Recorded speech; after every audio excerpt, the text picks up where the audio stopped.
유엔 북한 인권 결의안에 대해서 다시 묻겠습니다. 다시 한번. 제가 여러 번 지금 묻고 있습니다. 문재인 후보님께서 이 유엔 북한 인권 결의안에 대해서 사전에 북한 김정일에게 물어봤냐 이 문제에 대해서 작년에 기억 안 난다. 올해 2월에는 국정원 통해서 확인해봤다. 그러고는 지난 13일 토론에서는 국정원 통해서 북한이 물어본 게 사실이 아니다. 그리고 바로 지난 19일 토론에서는 국정원 통해서 휴민트나 정보망 통해서 상황만 이렇게 한번 진단해 이렇게 말씀하셨습니다. 본인 말씀이시니까 다 기억하시죠? 제가 제 질문을 드릴게요. 예, 북한 인권 결의안. 제 질문을 드릴게요. 진성준 TV토론 단장이 민주당에 북한에 물어본 게 무슨 문제냐 이렇게 말씀하시거든요.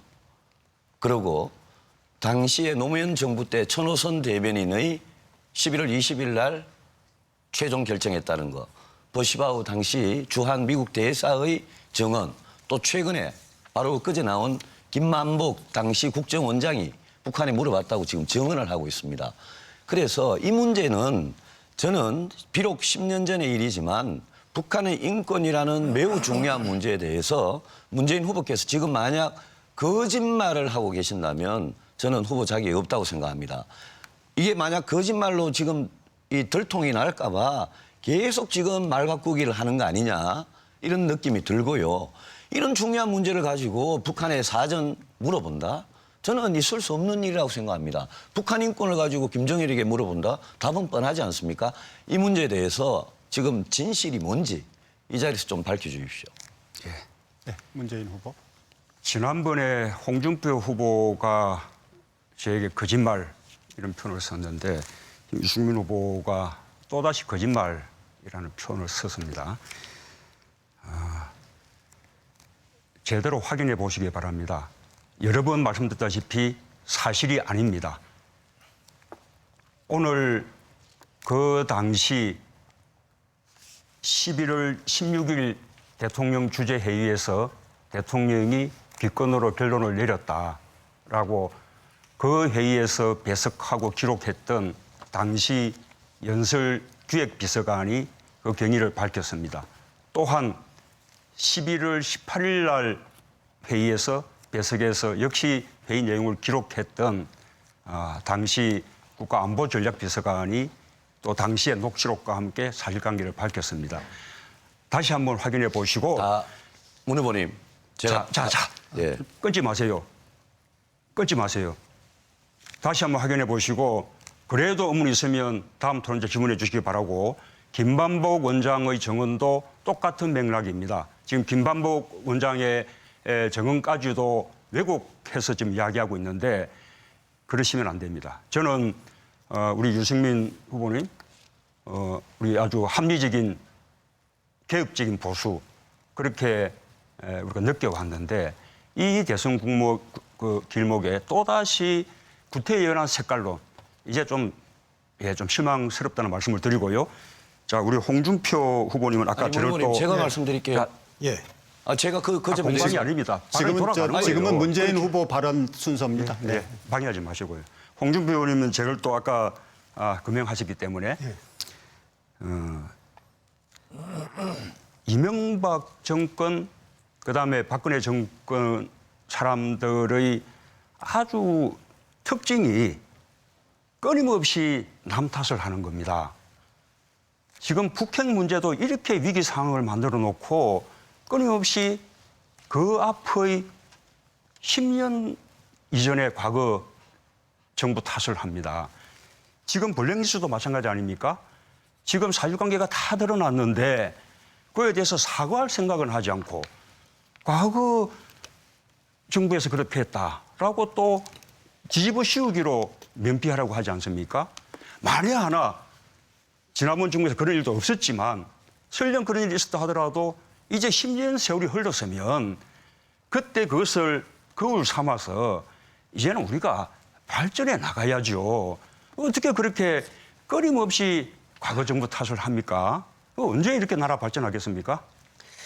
지금 북핵 문제를 자꾸 이명박 박근혜 정부 탓으로 돌리는데 사실 북핵 문제는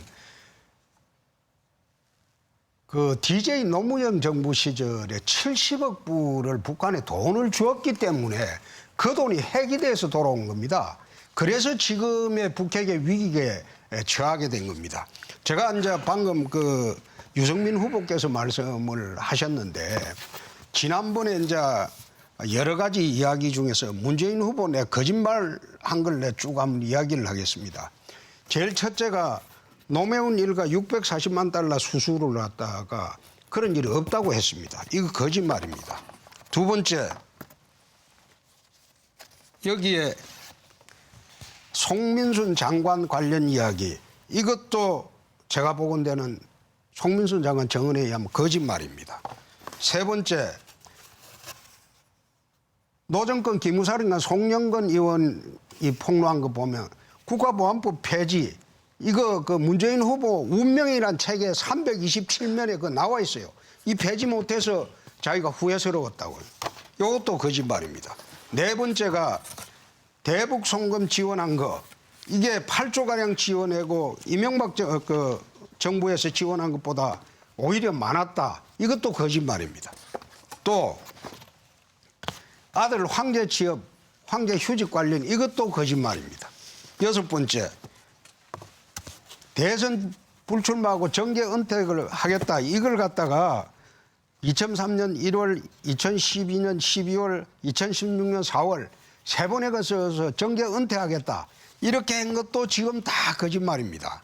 그래서 제가 말씀드리는 것은 지금 그 지도자의, 한국 지도자의 가장 중요한 문제는 이거 거짓말을 안 하는 겁니다.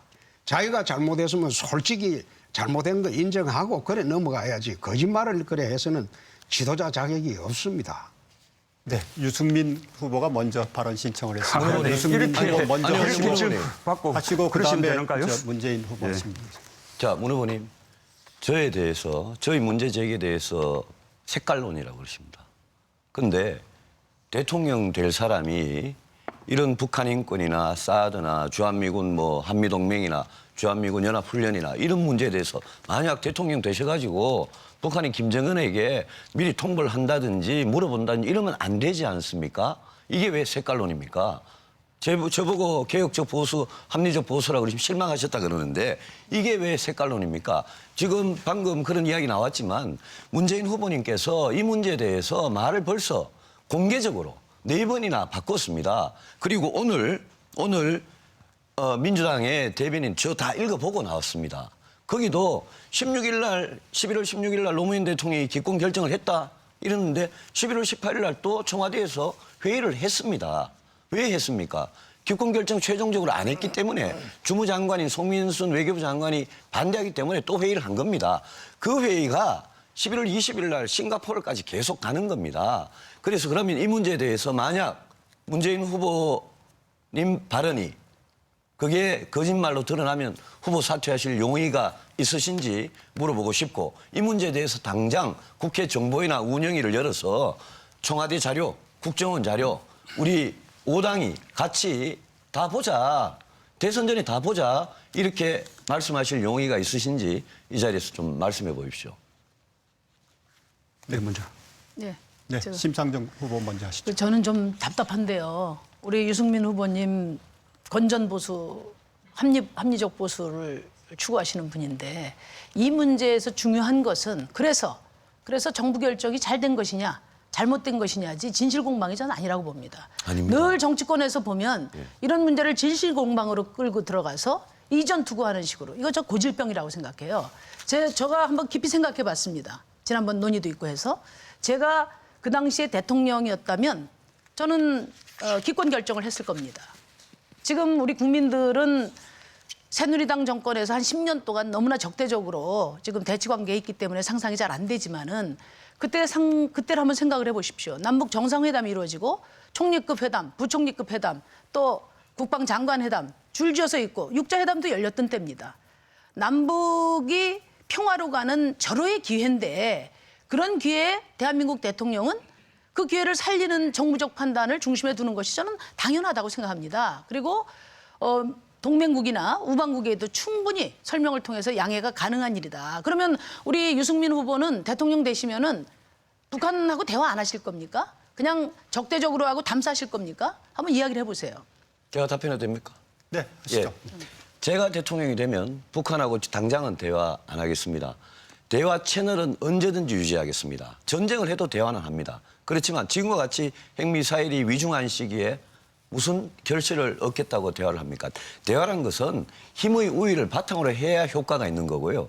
심 후보님께서 원래 정의당 처음 만드실 때 친북 세력들, 북한에 가까운 세력들하고 실어서 민주노동당에서 나오셔가지고 정의당 만드신 걸로 알고 있습니다. 심 후보님 사드 반대하시고 이런 문제에 대해서 대통령 되시면 북한 인권 개량에 대해서 기권하시겠다? 지금 방금 그 말씀 아닙니까? 그 말씀을 왜곡하지 북한에 마시고요. 대해서 아니요, 북한에 대해서 심 후보님이 굉장히 처음에는 저는 북한에 대해서는 아주 단호한 입장을 취하면서 나머지 노동이나 민생 분야에서 개혁적이라고 저는 생각을 했어요. 우리 유승민 후보님 합리적이지 않습니다. 지금처럼 남북이 아니요, 대치되고 제가 말씀 있는데요. 중이니까요. 잠깐만요. 제가 말씀 중이니까요. 네. 아니 이 문제는요. 국가 지도자가 될 사람의 정직성에 관한 문제입니다. 심 후보님도 문재인 후보가 그동안 말을 얼마나 자주 바꾼지 보셨지 않습니까? 그러면 뭐가 진실인지 알아야죠. 그리고 대통령 돼가지고 북한에다가 이런 걸 물어본다는 게 말이 됩니까? 그 제가 점을 말씀드려도 물어보는데 됩니까? 그게 왜 색깔론이고 그게 왜 제가 예? 설명을 드릴게요. 설명을 해보십시오. 네. 예. 지금 같은 대치 국면에 유승민 후보가 대통령 되셔서 만나자고 해도 안 만날 겁니다. 지금 누가 북한 만나서 물어보고 한다고 합니까? 그때 상황은 육자회담도 동시에 열리고 또 여러 다채널로 이야기가 되고 남북 관계가 전방위적으로 가장 그 대화가 활발했던 그런 시기예요. 그런 시기의 결정이란 말이에요. 그리고 저는 이 말씀 드리고 싶은데요. 국민들이 통치권을 줄 때는 저는 남북 문제와 관해서 강대국들 눈치 보고 또 줄서기 하고 이렇게 안 할 겁니다. 남북 대화 당연히 해야죠. 동맹국과 또 우리 우방국들 국제사회와 대화할 거 대화하고 상의할 거 상의하고 또 남북한도 마찬가지입니다. 북한의 제안도 받을 건 받고 안 되는 건 단호하게 치고 또 압박할 건 압박할 겁니다. 그게 통치권 아닙니까? 그리고 결과로서 평가받는 겁니다.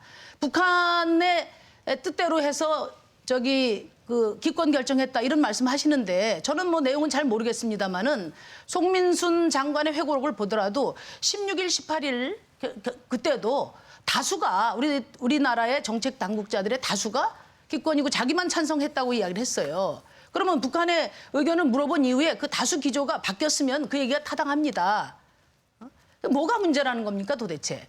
저는 말끝마다 이것을 어떤 북에 대한 태도로 몰고 가는 이런 색깔론을 극복하는 것이 보수가 새롭게 태어나는 가장 우선적인 기준이다. 저는 이렇게 생각해요. 네. 이건 전형적인 안보 장사지 뭡니까? 네. 예? 북한 없었으면 보수가 어떻게 선거했어요?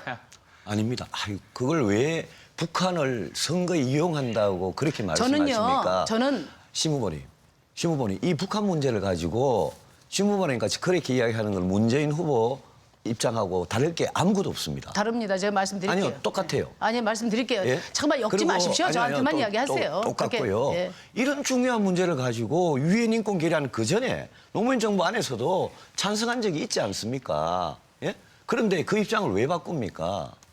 앞으로 그러면 심 후보님은 유엔에서 북한 인권 결의안 표결할 때마다 인권을 제일 중시한다는 정의당에서 계속 기권하실 겁니까? 그러니까 우리 유승민 후보는 아니요, 사실 답변해 보세요. 답변해 인권 보세요. 얘기할 자격이 없습니다. 사실 박근혜 정부 때 북한의 유아 우유 지원, 산모 지원 이거 다 인도적인 지원 다 끊어가지고 양강도의 그 어린이들이 얼마나 피해를 받습니까? 그런 반인도적인 그런 그것을 서슴지 않고 하시면서 해왔으면서 야당 비판할 때만 인권 문제 들고 아닙니다. 나와요. 저는 그거 아니라고 보고요. 저는 북한의 인권 문제에 대해서는 굉장히 열린 자세로 이야기합니다. 제가 그 인도주의적 점에 지원에 대해서는 대해서는. 사실관계를 제가 분명히 말씀드리고 저는 이 문제에 대해서 문재인 후보님 책임도 있다고 봅니다. 이 문제에 대해서 왜 처음부터 단호하게 자신 있게 당당하게 입장을 밝혔으면 이렇게까지 논의가 비화되지 않을 거라고 생각해요. NLL 문제도 그렇고 사드 문제도 그렇고 또 지금 북한 인권 결의안 문제도 그렇고 그 모호한 태도가 자꾸만 정쟁을 키우는 측면이 있지 않냐. 전 그런 점에 대해서 좀 깊이 생각해 보셔야 된다. 이렇게 생각합니다. 대통령은 통치권을 위임받은 주체입니다. 우리가 지금 뭐 대통령 비서실장 뽑는 거 아니잖아요. 답답해서 제가 말씀드리는 거예요. 네. 그 결정이 옳았냐 틀렸냐 이걸 가지고 토론을 해야 국민들도 자, 판단을 하지 않겠습니까? 시작합시다. 예. 네.